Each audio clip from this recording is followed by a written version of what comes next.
মুক্তিযুদ্ধ মন্ত্রণালয় সেই অনুষ্ঠান আয়োজন করছেন, পত্রিকায় দেখলাম। সেটাতে আমরা এখনো আমন্ত্রণ পাইনি, সুতরাং বলতে পারবো না।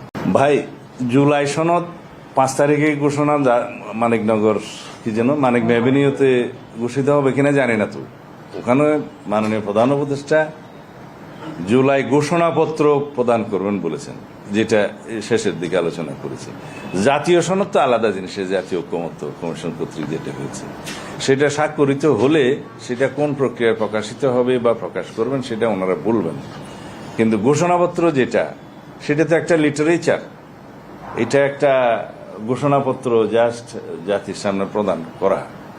সেটা অনেকেই বলেছেন যে এটা 1 বছর পরে কেন। ঠিক আছে, যদি 1 বছর পরেও এই ঘোষণা পড়তে চান, আমাদের আপত্তি নেই, আমাদের তো মতামত দিয়েছি। কিন্তু নির্বাচনের যে বিষয়টা বললেন, নির্বাচনের বিষয়টা মাননীয় প্রধান উপদেষ্টা যেটা প্রতিশ্রুত মাস আছে, প্রধান উপদেষ্টা কর্তৃক যেটা সম্মত সময় আছে, সেই সময়টা নির্বাচন কমিশনকে যথাযথ প্রক্রিয়ায় প্রধান উপদেষ্টা নিজে এবং তার অথবা তার কার্যালয় থেকে সেই বার্তাটা নির্বাচন কমিশনকে পৌঁছাতে হবে। আর সেটার জন্য আমরা অপেক্ষা করছি।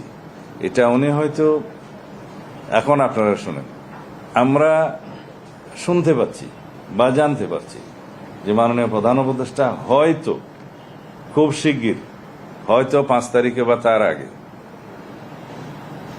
জাতির উদ্দেশ্যে ভাষণের মধ্য দিয়ে, হয়তো, আমি এই জন্যই বলছি যেহেতু আমরা শিওর না, নির্বাচন অনুষ্ঠানের বিষয়ে যে প্রতিশ্রুত সময় লন্ডন বৈঠকে নির্ধারিত হয়েছে সেটা জাতিকে জানাবেন, নির্বাচন কমিশনকে জানাবেন। সেটা না জানানো পর্যন্ত অপেক্ষা করব।